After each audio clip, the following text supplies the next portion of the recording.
Bonjour et bienvenue à ce cours biblique présenté par l'Église chrétienne évangélique En Chemin.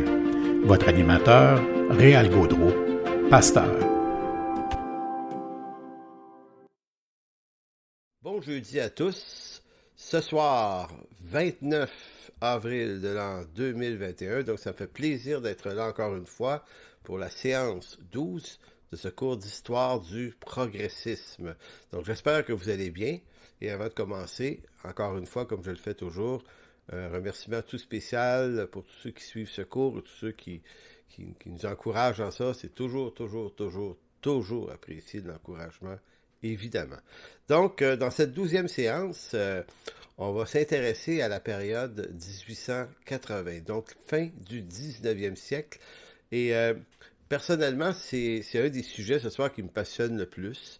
C'est-à-dire que, en fait, il y a 3 sujets, donc 2 qui vont être traités de façon un peu plus mineure que le troisième. Donc, l'internationalisation des rapports humains. Comment le progrès a rapproché tout le monde par les voies de communication de toutes sortes, que ce soit le transport, mais que ce soit également l'invention du téléphone, le télégraphe, tout ça, fait que la Terre, tout soudainement, apparaît beaucoup plus petite qu'elle n'en paraissait avant. Donc, l'internationalisation des rapports humains signifie que on n'a plus juste les gens de son village pour amis ou comme fréquentation. On peut élargir ce cercle-là et également sur le plan des États-nations également. Il y a une internationalisation du monde des affaires, des relations politiques. Donc, je vais faire un petit bout là-dessus, pas très long, mais c'est quand même important de comprendre l'impact que ça va avoir sur le progrès de l'humanité. Le deuxième point, c'est la naissance des mouvements d'unité religieux, c'est-à-dire, on a entendu parler souvent chez les chrétiens, le mouvement œcuménique mondial, qui est un des modèles, mais il existe d'autres choses. Il existe d'autres mouvements également, dont celui du Parlement des religions du monde. Parlement des religions du monde, c'est comme ça que ça s'appelle, qui est né bien avant l'écuménisme, qui est une tentative de former une certaine unité entre les différents mouvements religieux dans le monde, et ça fait partie des intentions progressistes également. Et le troisième point qui va être traité de façon plus importante, majeure, qui va occuper plus de la moitié, je pense, c'est la montée de l'antisémitisme, c'est-à-dire la haine des Juifs. Vous savez qu'en 1939, on connaît tous le choc de la Deuxième Guerre mondiale, l'œuvre de Adolf Hitler, ce fou furieux qui a mené à la mort entre 6 et 7 millions de Juifs. Maintenant, 1939, 1938, où tout ça décolle, ça s'est pas inventé cette année-là, cette idée-là. Ça a des racines 60-70 ans avant, et c'est en quelque sorte vraiment beaucoup relié au progrès.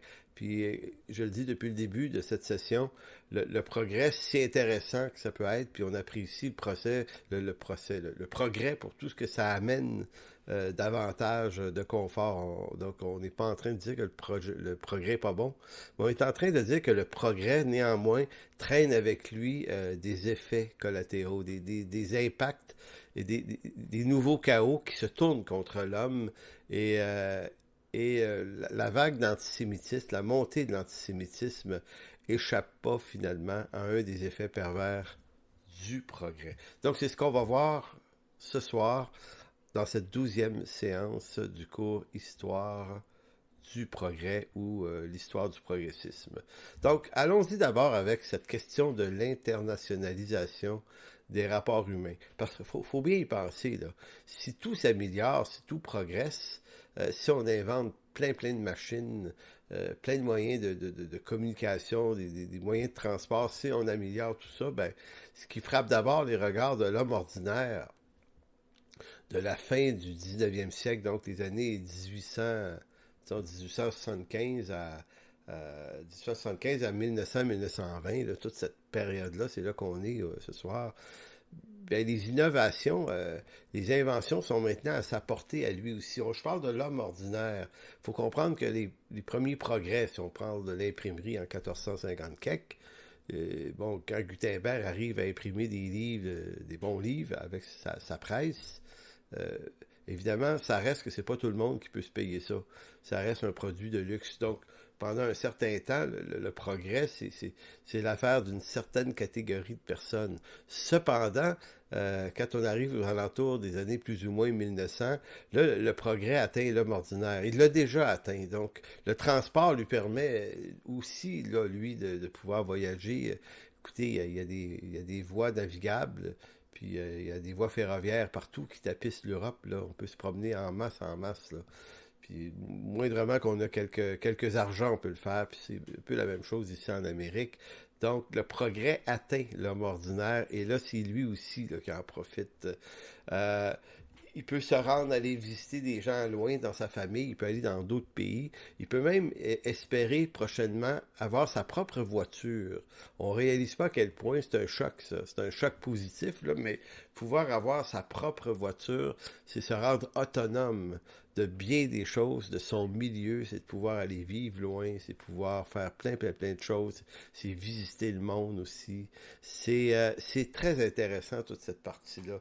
Donc, ça s'internationalise, les rapports humains, pour beaucoup de raisons. D'abord, je le disais, dans les transports. Écoutez, en 1836, là, ça va faire 2 siècles dans une couple d'années, là, Montréal-New York sont maintenant peuvent se visiter par train. Montréal-New York, 1836. L'Orient Express, Paris-Constantinople, en 1883. C'est pas rien, là, c'est loin, là, Paris-Constantinople. L'Orient Express permet de faire ce voyage. En 1886, la voie ferroviaire rejoint Montréal et Vancouver. C'est loin, là, Vancouver, d'ici. C'est le même pays, mais le Canada, c'est terriblement large. Il y a le transsibérien également en Russie, 1891. Donc, voyez-vous, ce phénomène-là, relié au fait que les avions s'en viennent, les voitures, les autos, les camions, les autobus, tout ça, ça s'en vient. Ça fait en sorte que on entre dans une période de rapidité de diffusion et d'information également. Il y a la radio qui arrive, là. Donc, l'information voyage beaucoup plus vite qu'avant. On peut envoyer un colis d'une grande ville à une autre grande ville ou d'un pays ou de l'Amérique à l'Europe. On peut envoyer des trucs en Chine, en Inde, en Afrique, des colis en quelques semaines. Quelques semaines, c'est long.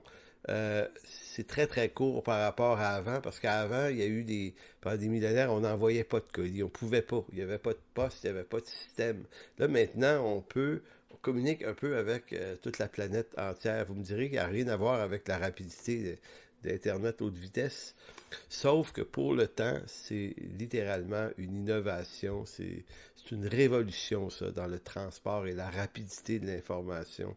Donc, tout nouveau geste va avoir une portée qui peut dépasser les frontières nationales. Et c'est là, ici, l'internationalisation des rapports humains, c'est-à-dire que jusqu'alors, on fait des choses à l'intérieur d'une même ville, d'un même village, d'un même pays, on est fermé sur soi, mais à partir du moment où on peut voyager puis aller partout, les rapports humains, ils s'extériorisent à notre pays, donc les gens d'affaires font des échanges commerciaux avec des gens d'autres pays. C'est nouveau, ça.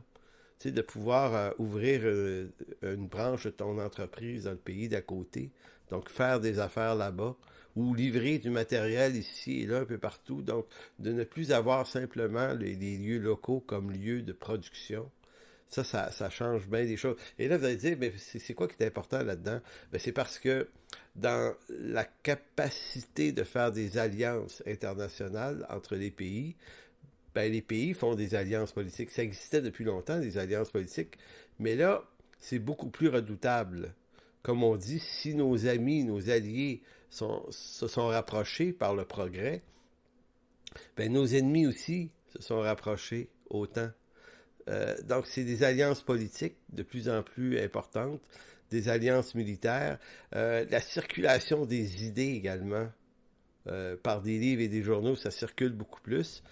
Des grands journaux dans le monde peuvent être livrés ailleurs. Mettons, on peut avoir de l'information sur ce qui se passe à New York, à Londres, à Paris, à Bruxelles, En Afrique, écoutez, on n'a pas les journaux en dedans de quelques heures, peut-être, des journaux venant d'ailleurs, mais on peut les avoir en quelques semaines. Donc, on peut être au courant de ce qui se passe ailleurs. Donc, on sait ce qui arrive. Les échanges scientifiques aussi, les découvertes s'internationalisent, il y a du travail qui se fait entre les universités. Donc, c'est comme si je suis en train de vous dire que tout s'internationalise, même les guerres. Donc, c'est pas pour rien que le 20e siècle qui va suivre, on appelle les guerres des guerres mondiales, parce que maintenant, c'est plus un pays contre un autre, un roi contre un autre roi, c'est des blocs de pays contre un autre bloc de pays. C'est pas loin d'être des continents contre des continents. Donc, le progrès, si bien soit-il, ben, fait progresser également les intentions guerrières. Donc, c'est comme on pourrait dire, les rapports humains s'internationalisent, ben, dans la même veine, la bêtise humaine aussi s'internationalise, et ça crée des nouvelles stimulations. Ce nouveau monde est autant stimulant parce qu'il peut offrir de nouvelles possibilités que ce qu'il peut offrir de nouveaux dangers. Si la paix entre les hommes était le progrès le plus désiré au départ, parce que c'est ça qu'on voulait, on va progresser, on va faire plus d'harmonie, de paix, de l'instruction va rendre l'homme moins cruel. Donc si c'était ça qui était désiré au départ, ben, dans un monde progressiste, la paix est probablement l'affaire la plus maintenant menacée. Quand je parle d'internationaliser les rapports humains, forcément, et c'est le deuxième point, va falloir aussi trouver une façon de faire se rencontrer les grandes religions. Jusqu'alors, les religions, les dirigeants, les grandes religions se redoutaient. Même dans le christianisme, on le sait, catholicisme et protestantisme et anglicanisme et tous les ismes qui peuvent appartenir au christianisme se fréquentent peu, se redoutent et se débattent surtout. Pour ne pas dire qu'elles se battent même dans certaines régions, notamment en Europe, il y a eu des guerres de religion beaucoup, et que dire également de toutes les autres religions dans le monde également. Donc, les religions ont été pendant des siècles des lieux de friction, des lieux de friction. Donc, si la science et la technologie, les droits de l'homme, les libertés progressent, hein, tout progresse. Si le monde politique a modifié sa façon de faire, si on a abattu les royautés, ces systèmes-là, puis on a forcé le monde politique à s'adapter au changement et au progrès, ben, certaines personnes vont se mettre à penser que le monde chrétien et le monde religieux aussi doit aussi changer. Donc, il y a des pressions qui sont faites. Il faut que tout le monde change et on n'a pas le choix de progresser. Et lorsqu'on touche au phénomène religieux et le progrès, là, c'est compliqué, là. Parce que dans le monde de la religion, on est dans le dogmatisme. On a la vérité. Quand tu as la vérité, ben, l'autre a tort, c'est sûr. Tu peux pas avoir deux choses différentes et être toutes les deux vraies. Le relativisme, c'est quelque chose d'un peu confus. Ça peut être vrai dans bien des domaines, mais dans le domaine religieux, ça passe mal. Donc, à mesure que le 19e siècle avance, ben, on doit trouver une façon de faire progresser l'univers religieux. Et c'est à cet égard, il y a un certain monsieur qui s'appelle Jenkin Lloyd-Jones. Ne pas confondre avec Martin Lloyd-Jones, le grand prédicateur anglais. Non, lui, c'est Jenkin Lloyd-Jones. C'est un Américain. C'est un pasteur unitarien. Quand on dit le christianisme unitarien, c'est une famille d'églises avec une théologie fondamentalement complètement libérale, pour ne pas dire aujourd'hui que je pense qu'il n'y a pratiquement plus de théologie biblique là-dedans. Ça existe encore, une église à Montréal unitarienne, donc qui aujourd'hui, ils unissent des croyants, des incroyants, des athées, des gays, des transgenres.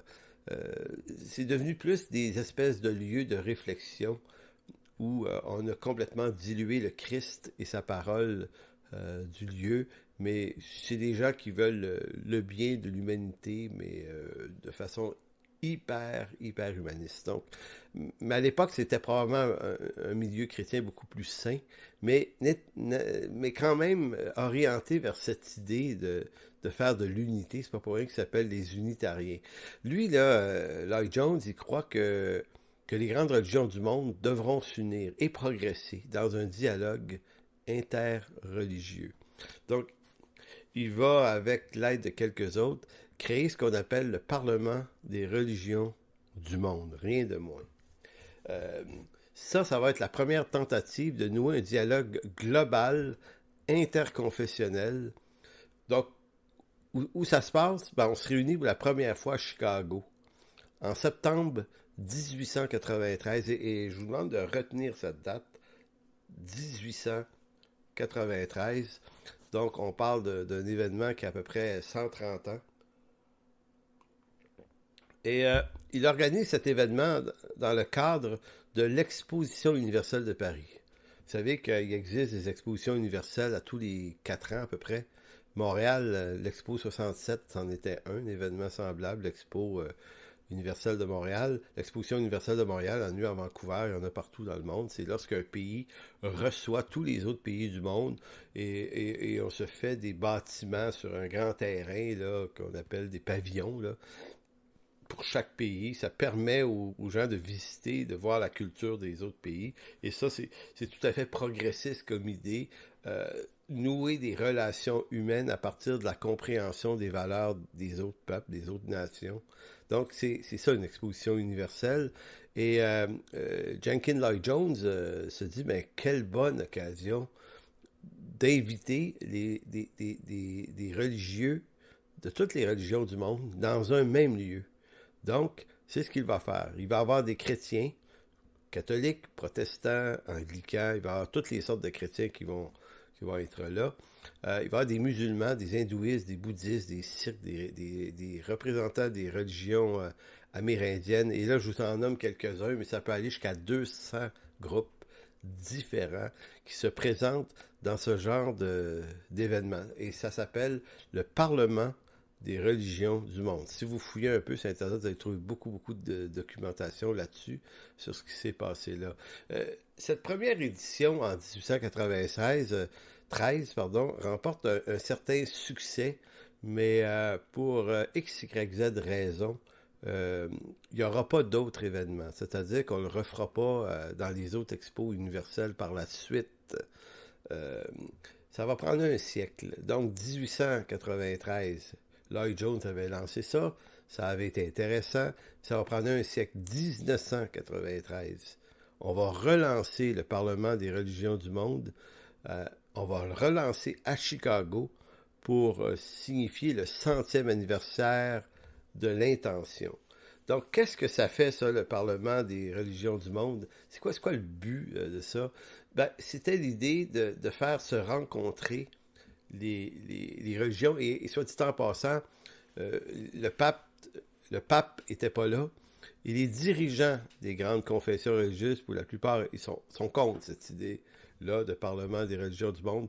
Donc, qui va là? Ben, c'est des représentants officieux, des gens connus de chacune de ces religions-là, qui sont un peu en marge de leur propre religion, puis qui sont animés d'une attitude unitarienne ou unitaire. Donc, dans toutes les religions du monde, vous avez des radicaux, vous avez des modérés, puis vous avez des libéraux. Donc, les catholiques, les protestants, les anglicans, tout le monde a ces libéraux là, qui veulent construire un monde meilleur par des moyens d'hommes. Et puis, eux autres, là, c'est des positifs. Puis, donc, il y en a chez les musulmans, les bouddhistes, toutes les religions du monde de même.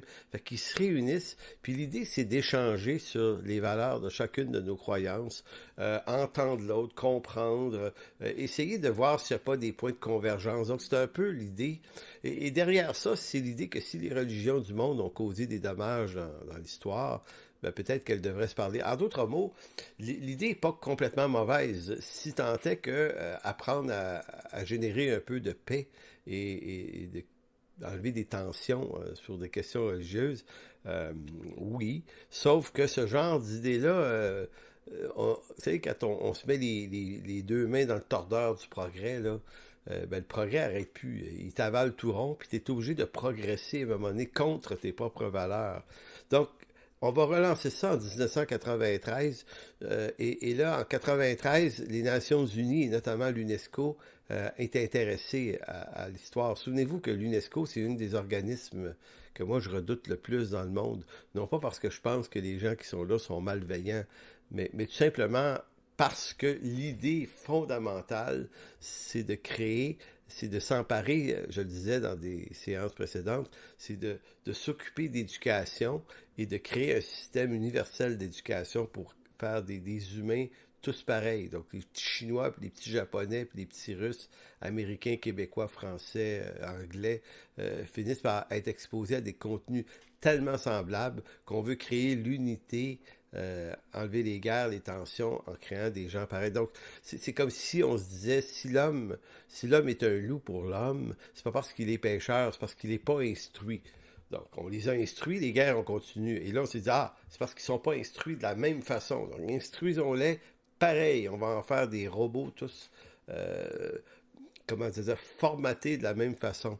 Donc, c'est un peu ça. Donc, l'UNESCO trouve ça intéressant, cette histoire-là, en 1993. Donc, on va relancer le projet à Chicago en 93. Puis là, on va le faire après ça à tous les 4 ans. 4-5 ans environ. Donc, en 1999, quelques 6 ans plus tard, c'est la ville, le Cap en Afrique du Sud, qui va recevoir le Parlement des religions du monde.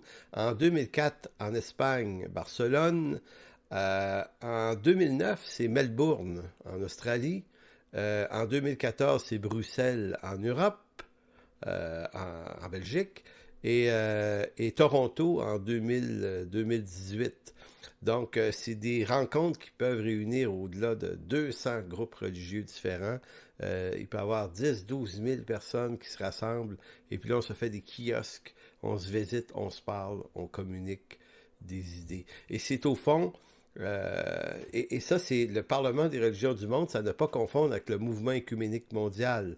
Donc, parce que beaucoup de chrétiens ont vu à travers le mouvement œcuménique mondial une tentative de créer cette grande religion de l'Apocalypse, que certains appellent la grande prostituée. Bref, on ne rentrera pas dans cette description-là, mais le mouvement œcuménique mondial, c'est un autre mouvement qui est né beaucoup plus tard, à l'instigation des protestants notamment, en Europe et aux États-Unis. Mouvement qui traîne la patte aujourd'hui, mais vraiment, franchement, beaucoup, là.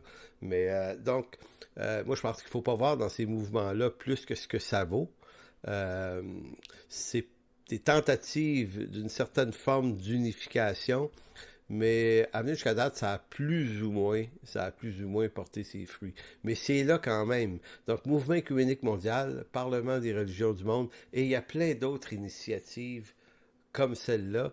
Donc, de grâce, il faut faire attention de ne pas prêter à ces organismes et à ces intentions-là plus de force qu'elles n'en ont. Je me souviens, il y a 1 an, un peu avant la pandémie, était sortie cette panique dans les milieux évangéliques où on parlait du pape qui voulait réunir tout le monde sous lui dans un modèle d'éducation mondiale. Et là, certains voyaient encore, ça y est, ça commence. Les chrétiens qui vont toujours être en train de parler de, il y a quelque chose qui doit commencer, qui est en rapport avec l'Antéchrist. Vous allez voir, là, ça va commencer. Là. Puis moi, j'avais écrit un article il y a un peu plus d'1 an pour dire, il ne va rien commencer.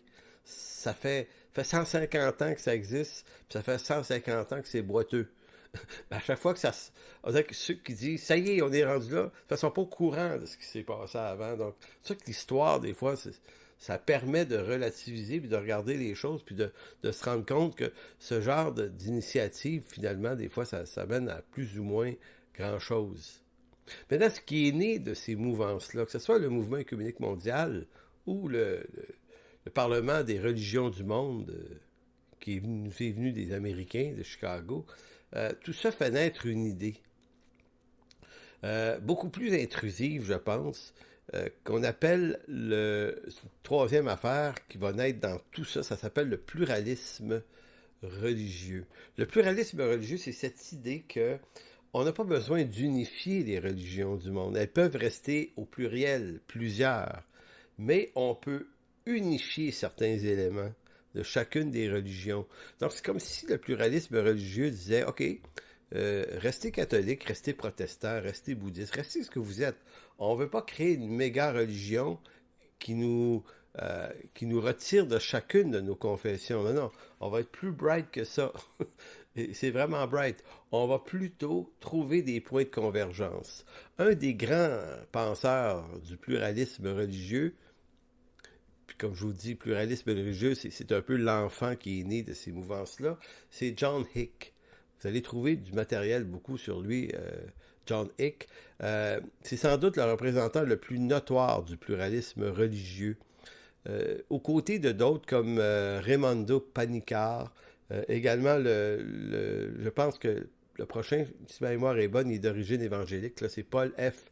Knighter, K-N-I-T-T-E-R, Paul F. Knighter. Pour notre auteur, donc, les religions expriment toutes de manière différente. Écoutez bien, là. Expriment toutes de manière différente l'unique rapport de l'homme avec la réalité ultime qu'est Dieu. Dans ces grandes lignes, ce rapport serait donc équivalent dans toutes les traditions. Seule l'expression culturelle différerait.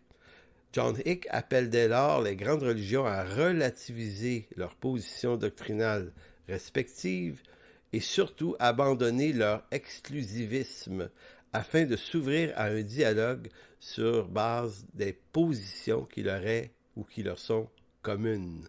Donc vous entendez, relativiser et d'abandonner tout ce qu'on considère être exclusif à notre croyance. On abandonne ça, puis on concentre sur ce qu'on a en commun. Les diversités subsisteraient, selon Hick, mais seraient périphériques. Elles souligneraient davantage la complémentarité des approches religieuses dans leurs différences. L'abandon de l'exclusivisme impliquerait pour le christianisme notamment de renoncer à l'idée que Jésus-Christ est seul Dieu.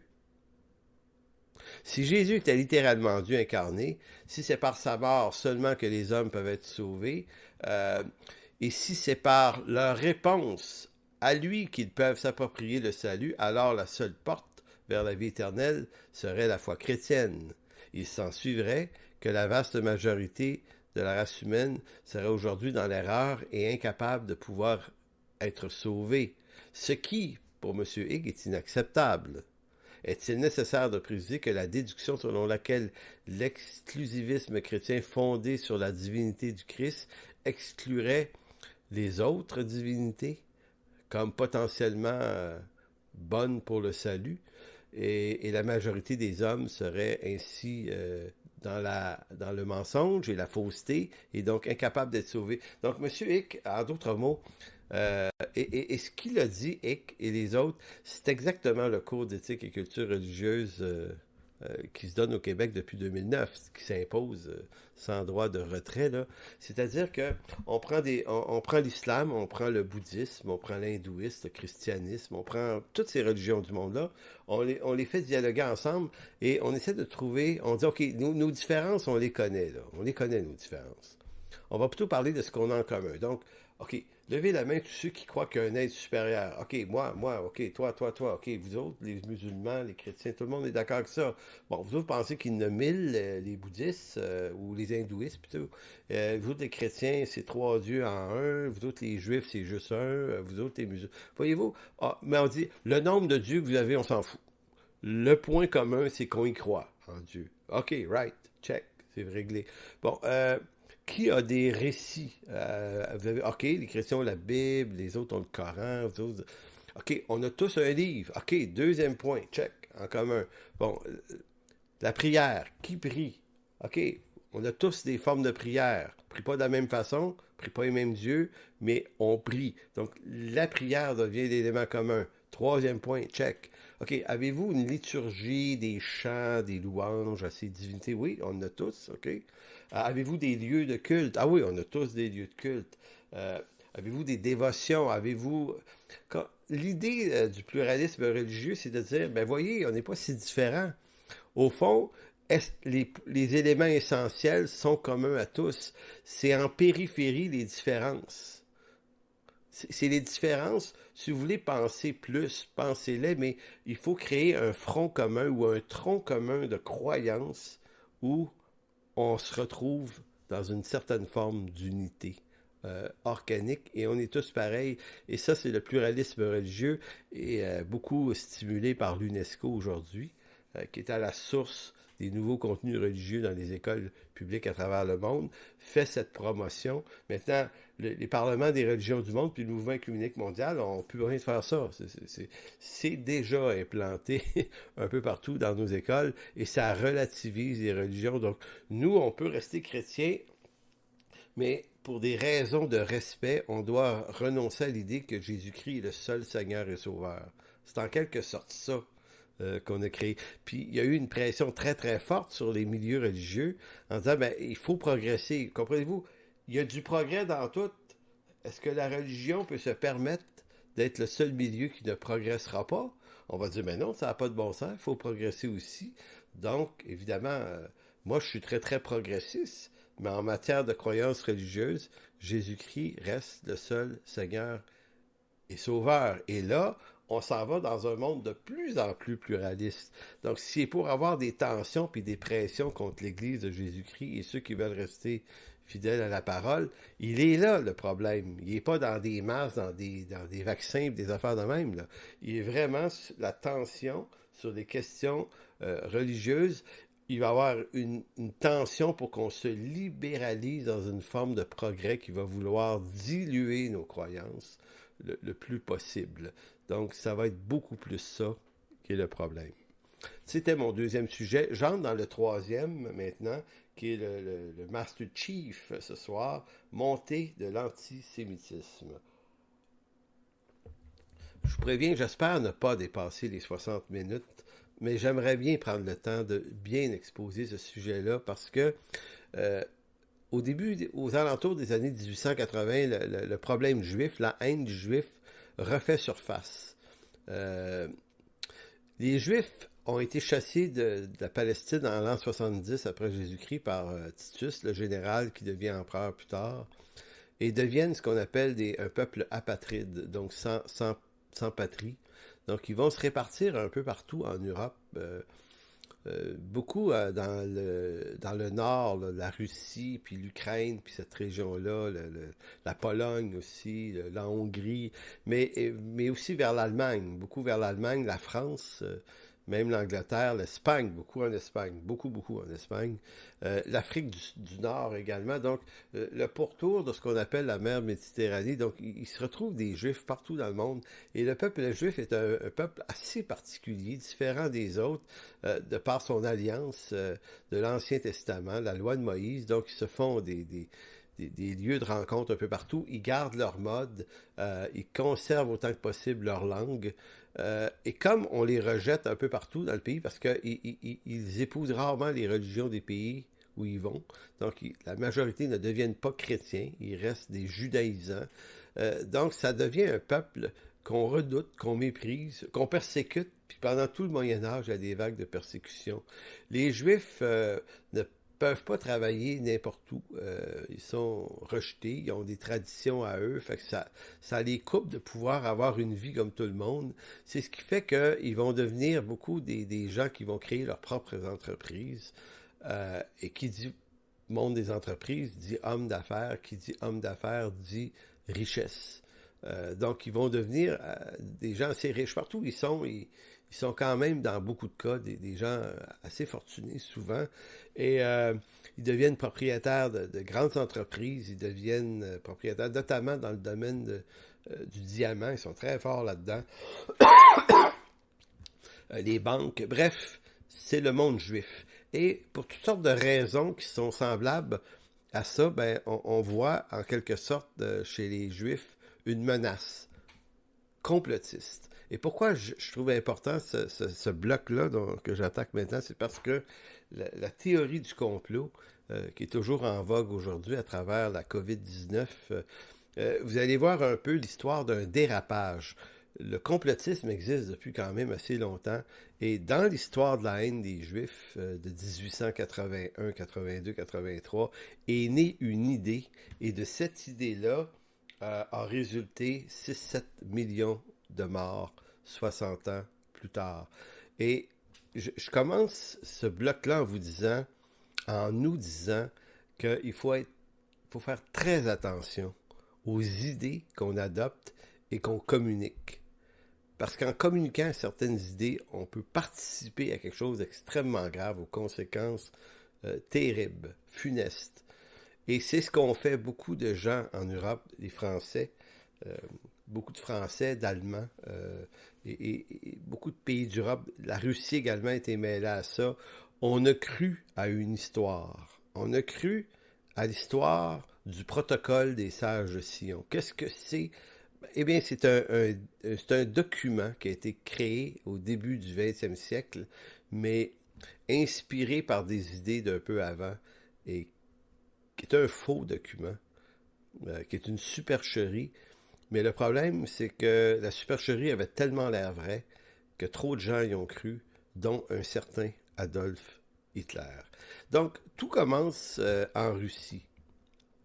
Je dis la Russie parce que c'est un grand pays. C'est un empire, la Russie, en 1880. La Russie n'est pas communiste encore, évidemment. Et il va y avoir en Russie ce qu'on appelle un pogrom. P-O-G-R-O-M. Un pogrom. C'est un mot russe, pogrom, qui signifie explosion, violence, pillage, meurtre. Donc, en d'autres mots, un pogrom, c'est lorsque on s'attaque à une ethnie, une autre ethnie, en vue de la détruire. On pourrait appeler ça un génocide en français, mais en Russie, ça s'appelle, c'est le mot, c'est pogrom. Donc, historiquement, le terme pogrom désigne attaque violente commise sur les Juifs en Russie par des populations locales non juives dans l'Empire russe et dans quelques pays autour. Le premier incident à avoir été appelé pogrom serait une émeute qui aurait eu lieu à Odessa, en Ukraine, en 1821.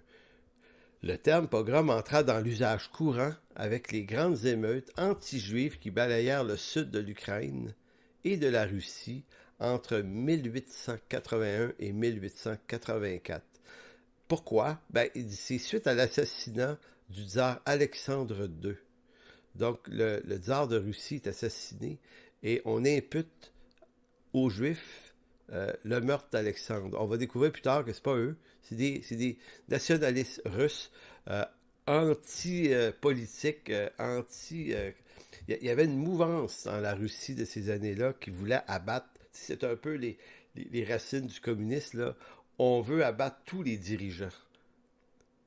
Tous les dirigeants. Donc, Alexandre II a été victime de quelques escarmouches. Je vais se faire tuer une couple de fois, cet homme-là. Mais en 80, dans ces années-là, on a vraiment réussi à le tuer. Donc, en Allemagne et en Europe de l'Est, pendant la Shoah, c'est ce qui est arrivé avec la guerre d'Adolf Hitler en 1939, comme dans la Russie tsariste, le ressentiment économique, social et politique contre les Juifs renforça l'antisémitisme religieux traditionnel. Cela servit de prétexte au déclenchement de pogroms. Donc, quand on dit antisémitisme, c'est anti-juif, ça veut dire la même chose, parce que les Juifs ont dit qu'ils viennent des tribus sémites, descendants de Sem, un des trois fils de Noé. Donc, on est antisémite si on n'aime pas les peuples sémitiques, donc les Juifs en sont un. Dans la Russie des tsars, la population chrétienne fomenta des vagues de pogroms de 1881 à 1917, presque 35 ans. C'est organisé localement avec l'encouragement de gouvernements quelquefois, sinon de la police. Les auteurs de pogroms se livrent à des viols, des carnages, des tueries. Leurs victimes sont toujours des Juifs dont ils pillent les propriétés. Donc, cette vague de persécution était dans bien des cas manipulée, souvent, par la police du tsar. La police du tsar, c'est ce qu'on appelait, c'est l'Okhrana. L'Okhrana, qu'est-ce que c'est? C'est un peu les services secrets russes avant que la Russie devienne soviétique. Là. Donc avant, ça s'appelait l'Okhrana. C'est un peu comme la CIA des États-Unis. C'est un peu comme la Stasi en Allemagne de l'Est. Donc, tous les pays ont des systèmes de police comme ça qui font de l'espionnage ou qui font des sales coups. C'est pas juste de l'espionnage, c'est créer toutes sortes de diversions, toutes sortes de trucs tordus pour manipuler l'opinion. Donc, c'est des polices qui font ça. Les pogroms de 1881, 83, 84 ont tué entre 600 000 Juifs, certains s'avancent même jusqu'à 1 million. Donc, bien avant la Deuxième Guerre mondiale et les fours crématoires d'Adolf Hitler, les Juifs étaient déjà persécutés. Mais la raison pour laquelle on les persécute, on découvre toujours que c'est pas vrai, finalement. Mais ça a tellement l'air vrai. Et c'est pour ça que je dis, on est dans ça en ce moment. Il y a des gens qui s'amusent à décrire des situations, et c'est un peu ça le complotisme. Le complotisme, c'est pas de douter de la bonne gestion d'une crise par nos gouvernements. Ça, c'est pas du complotisme. Ça, c'est de l'analyse. Certains en font une bonne, certains sont quand même crémés dans le coin avec des idées très claires. Des fois, c'est pas toujours intéressant. Mais néanmoins, avoir une observation du phénomène politique et de sa gestion, ça c'est de l'analyse personnelle. Le complotisme, c'est une autre affaire. Le complotisme, c'est lorsqu'on est convaincu que tout ce qui arrive n'est pas le fruit d'une erreur, mais d'un plan. Donc, par exemple, la COVID-19, ça ne peut pas être un incident ou un accident, c'est une intention, c'est fabriqué. Tout était réfléchi d'avance. Tout était pensé en vue. Donc, une élite mondiale veut prendre le contrôle, corrompre les gens, les asservir à travers un plan minutieux, détaillé qui fonctionne. Donc, c'est ce qu'on se dit en ce moment, c'est ce que se disent certaines personnes. C'est exactement ce qu'on se disait à l'époque. Et vous allez voir, de façon, c'est un copier-coller. Donc ça, c'est ce qui se passe en Russie en 1881, 83, 84, dans ces années-là.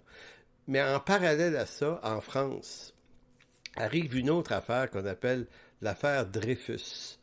Je ne vais pas trop mettre de temps là-dessus, je vais surtout lire l'affaire. C'est que l'affaire Dreyfus, qui fait encore couler de l'encre un siècle et quart plus tard en France, c'est la malheureuse histoire d'un capitaine de l'armée française qui s'appelait Alfred Dreyfus, qui est un militaire de carrière, mais un juif, de confession juive, qu'on accuse faussement de haute trahison contre l'armée française.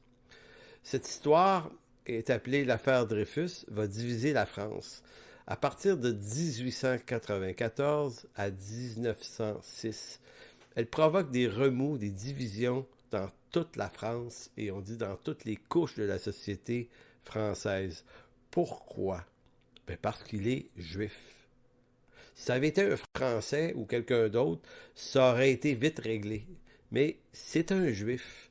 Donc à chaque fois qu'une situation est en rapport avec des juifs, ça soulève en France beaucoup de tumulte. Souvenez-vous de l'histoire de Léo Taxil que j'ai parlé il y a plusieurs séances.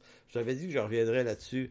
Ben, on est dans les mêmes années. Donc l'idée d'un complot judéo-franc-maçonnique est extrêmement présent dans l'esprit des gens en France, en Allemagne.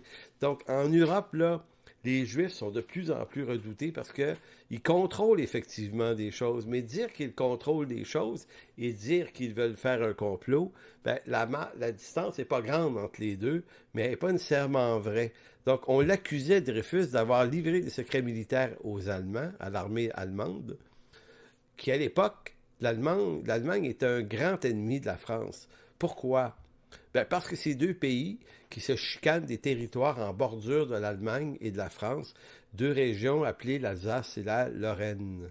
Si ma mémoire est bonne par rapport à la France, c'est dans le nord-est de la France, deux régions. Je suis déjà allé d'ailleurs en Alsace, puis les Français qui vivent là, parce que ça appartient à la France maintenant, ont comme une espèce de certains, en tout cas, avaient un accent qui était un petit peu germanique. Donc on voit que cette région-là a appartenu longtemps à la Germanie et à l'Allemagne. Donc en 1870, une vingtaine d'années avant l'affaire Dreyfus, il y avait une guerre entre l'Allemagne et la France, et l'Allemagne avait arraché à l'Allemagne avait arraché à la France l'Alsace et la Lorraine. Donc les Français veulent récupérer l'Alsace et la Lorraine, ils vont le faire d'ailleurs au 19e siècle, ils vont la récupérer. Mais peu importe. L'idée ici, c'est que Dreyfus, qui est un juif, est accusé d'avoir livré de l'information secrète. Donc, l'affaire Dreyfus commence par un bout de papier découvert. Écoutez bien l'histoire attentivement. Un bout de papier découvert à l'ambassade d'Allemagne, à Paris, par une agente des services secrets français en 1894. Ce bordereau laisse entendre qu'un officier français transmet à l'Allemagne des informations militaires secrètes. C'était en rapport avec des canons, puis des tailles de 10 mm de canons qui pouvaient tirer plus loin. Une histoire de même, là, si ma mémoire est bonne.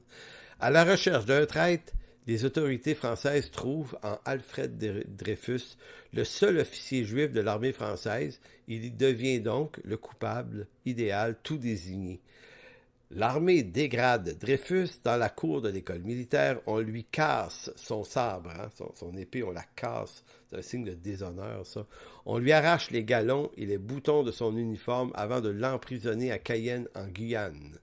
Il y demeurera 5 ans. Le responsable des services de renseignement de l'armée de la France, le colonel Marie-Georges Picard, découvre par la suite qu'un certain Esterhazy était celui qui transmettait les informations militaires à l'Allemagne. Après qu'il eut appris, qu'il eut fait connaître au ministre de la guerre de France cette affaire, le colonel Picard sera muté au loin en Tunisie. L'État décide de taire l'affaire. On ne veut pas montrer que l'armée s'est trompée en condamnant Dreyfus et non Esterhazy. Émile Zola, vous connaissez Émile Zola peut-être, le grand, si on veut, le grand écrivain français, auteur de Germinal, de grands romans. Émile Zola est un juif aussi, il vit en France. Donc lui va se saisir de l'affaire. Esterhazy va être tout de même jugé au début des années 1898, mais la justice l'acquitte. Le 13 janvier de l'année suivante, Émile Zola publie dans le journal L'Aurore une lettre intitulée « J'accuse », qu'il destine au président de la République. Il y condamne tous les militaires et tous les officiers qui ont camouflé des pièces, qui ont fait de Dreyfus un coupable sans preuve. Dans un procès où il est poursuivi, Zola, pour ses accusations, Zola se lève et révèle l'ensemble des iniquités et des injustices dont a été victime Alfred Dreyfus.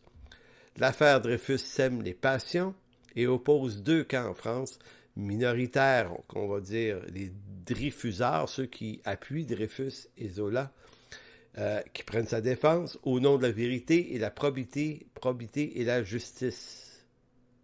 Leur prise de position met parfois en péril leur carrière. La majorité de la population et des journaux, cependant, est anti-Dreyfus, anti-Dreyfusard. Pour eux, l'État et l'armée ne peuvent jamais être dans l'erreur. Donc, vous voyez un peu la stupidité de l'affaire. On s'est trompé, mais on ne s'est pas trompé. Tu sais, c'est souvent le problème des gens qui dirigent les organisations. Là.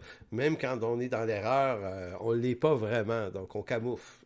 Donc, Dreyfus, suite à toute cette histoire, va subir un deuxième procès en 1899 à Rennes, en France.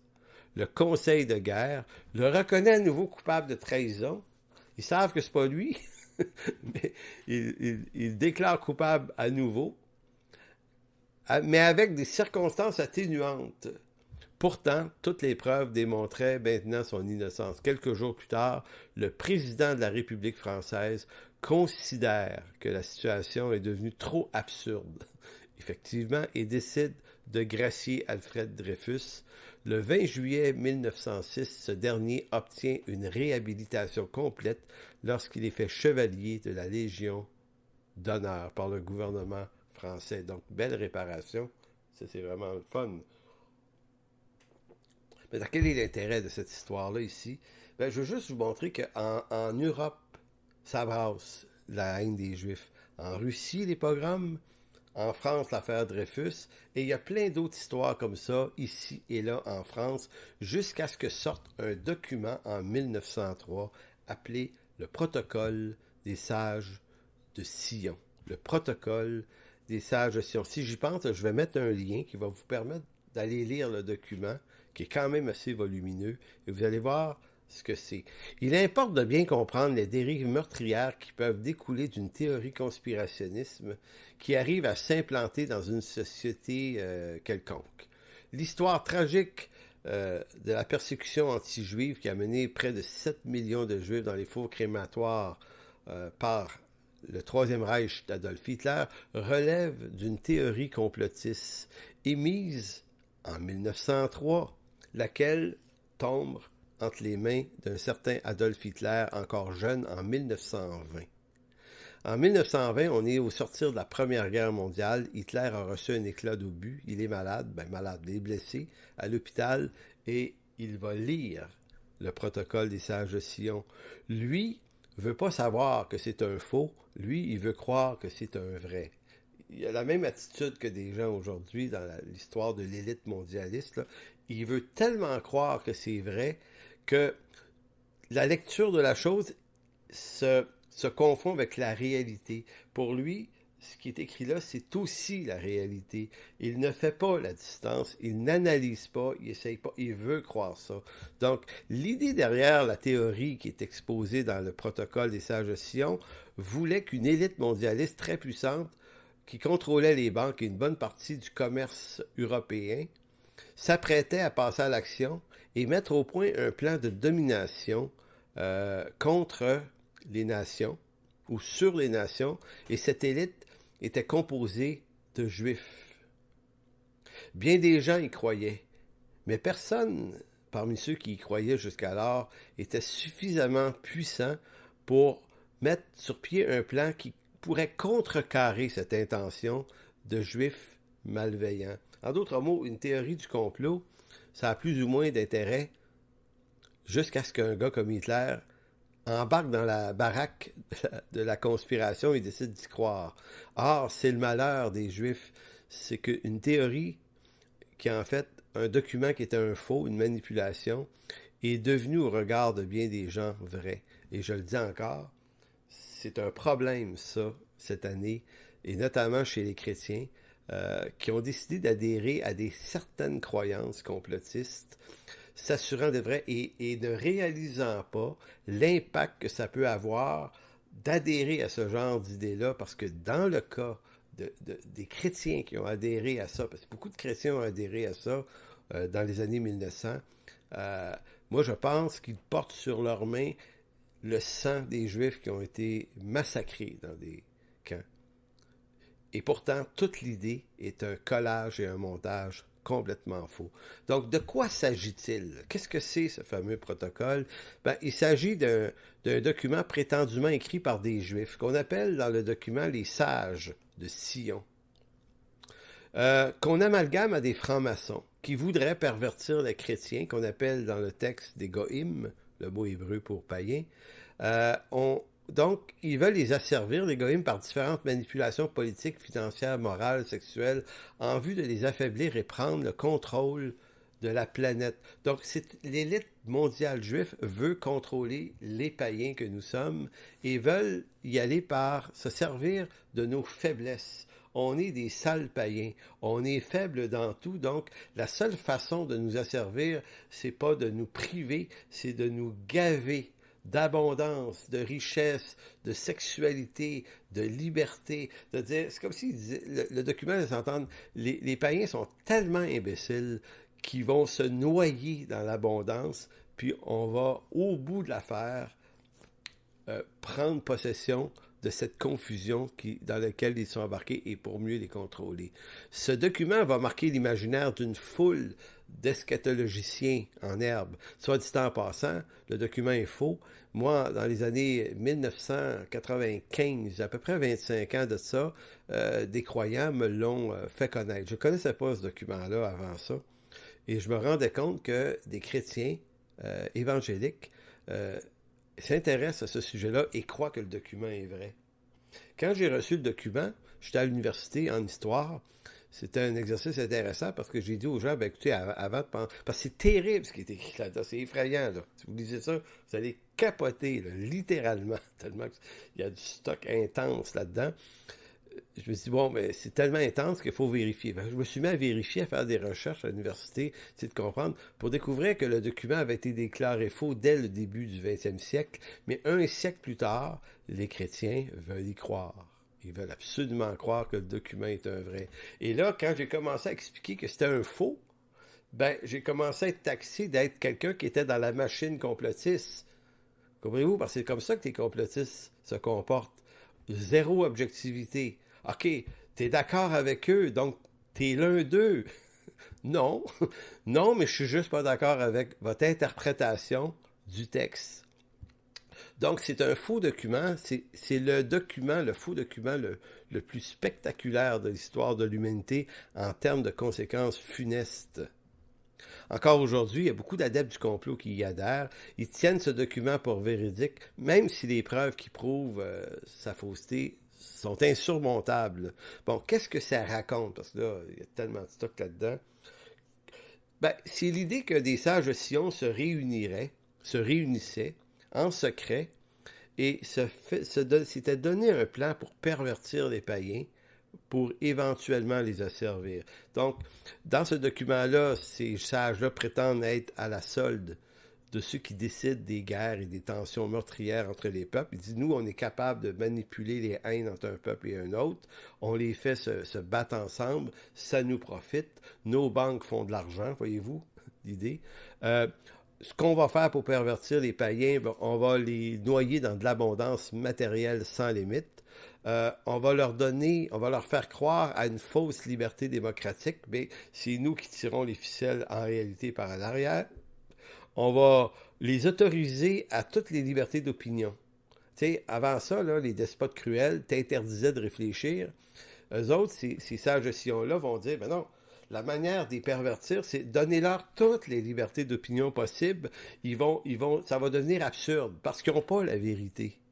C'est pas des Juifs. Ils n'ont pas la vérité, ils n'ont pas l'écriture, ils n'ont pas la révélation.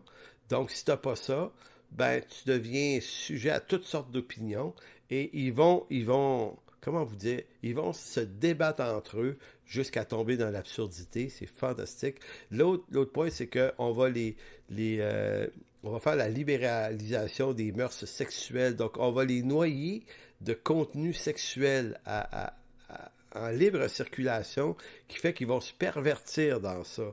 Donc, l'abondance et l'accès à toutes les pratiques sexuelles. Là, c'est quelques points seulement que suggère le protocole des sages de Sion, dirigé par une élite juive contre les païens. L'idée derrière le protocole est que les païens, sans loi de Dieu, se perdront eux-mêmes par la perte de contrôle que leur amènera l'abondance et toutes les libertés sans limite.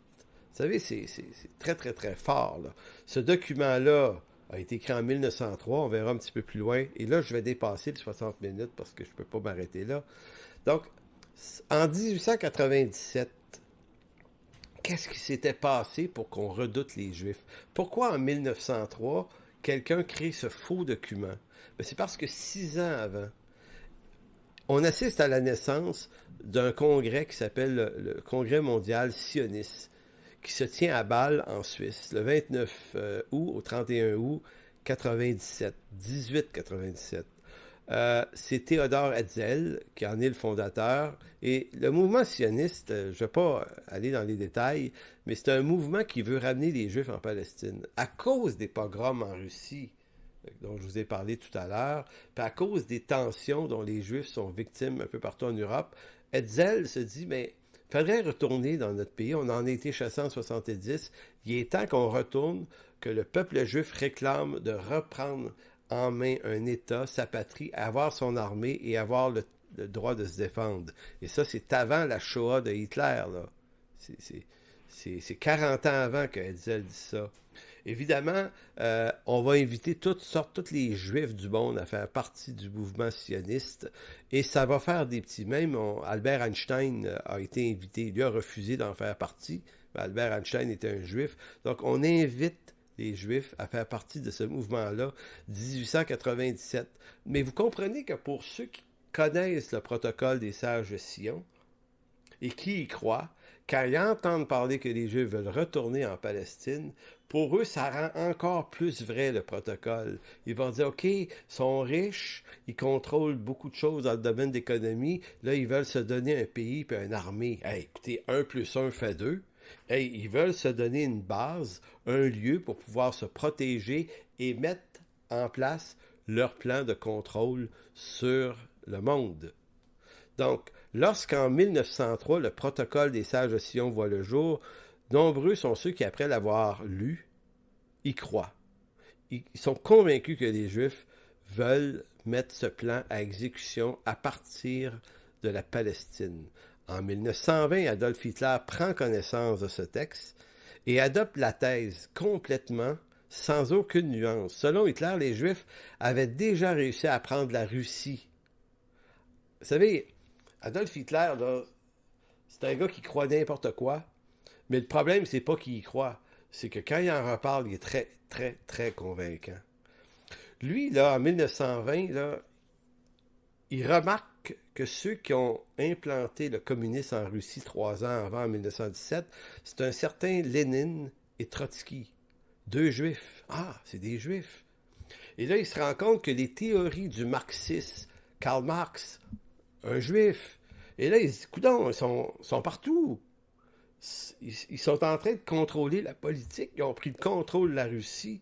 Et là, lui, là, tombe dans une paranoïa complotiste en disant, ils sont vraiment dangereux, puis ils veulent en plus se donner un pays, puis ils vont mettre en application le protocole, parce que pour lui, le protocole, il est vrai. C'est sûr qu'il est vrai. Je vais vous lire un texte. Si vous avez accès aux ouvrages de Pierre-André Taguieff, qui est un prof français là, très intéressant, a écrit plusieurs livres, Pierre-André Taguieff. Lui, il va écrire beaucoup sur le complotisme, mais d'une façon vraiment intelligente et descriptive.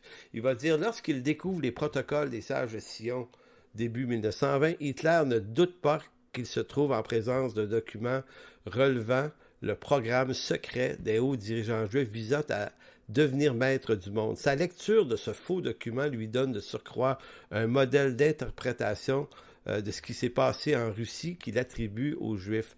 À partir du printemps 1920, se forme ainsi dans son esprit le mythe répulsif du Juif, à la conquête du monde, qu'il s'ajoute à la représentation préexistante du Juif comme maître de la finance internationale. Pour Hitler, lire les protocoles, c'est apprendre à connaître les Juifs, comprendre les buts qu'ils poursuivent, ainsi que leur stratégie et leur tactique. C'est expliquer la marche du monde par ses causes cachées. Les lire, c'est ainsi se protéger contre les Juifs. Voire commencer à gagner le combat contre cet ennemi absolu en se montrant capable de démonter les mensonges et de déjouer ses manœuvres. Le jour où il sera devenu le livre de chevet d'un peuple, disait-il, le péril juif pourra être considéré comme conjuré. Donc lui voulait que tous les Allemands puissent avoir connaissance de ce protocole, et c'est avec ça que nourrit la haine des Juifs. En 1939, les protocoles seront utilisés par les services de propagande du Troisième Reich, et les thèmes conspirationnistes empruntés à ce faux document auront structuré définitivement, dès le moment de sa formation, l'idéologie nazie, avec les résultats que vous connaissez. Donc, un faux document a mené à la mort 6-7 millions de gens. Maintenant, laissez-moi 5 minutes encore, je vais vous expliquer d'où vient ce document-là. Eh bien, aux alentours de 1903, l'Okrana, la police secrète russe, avait un bureau à Paris. C'est de l'espionnage. Donc, le bureau parisien de l'Okrana est à l'origine de la rédaction de la diffusion de ce protocole de Sage Sion. Les protocoles ne sont en fait qu'un plagiat, un emprunt à un autre ouvrage qui datait de 1864. Donc, une quarantaine d'années avant, il y avait un certain Maurice Joly, un Français, qui avait écrit un ouvrage qui s'appelait « Dialogue aux enfers entre Machiavel et Montesquieu ». Maurice Joly avait publié ça à Bruxelles, et c'était un espèce de récit de conspiration, mais qui n'était pas juif. Lui, il disait que le pouvoir français, le bonapartisme, les descendants de Bonaparte, voulaient faire ça en France, corrompre les Français.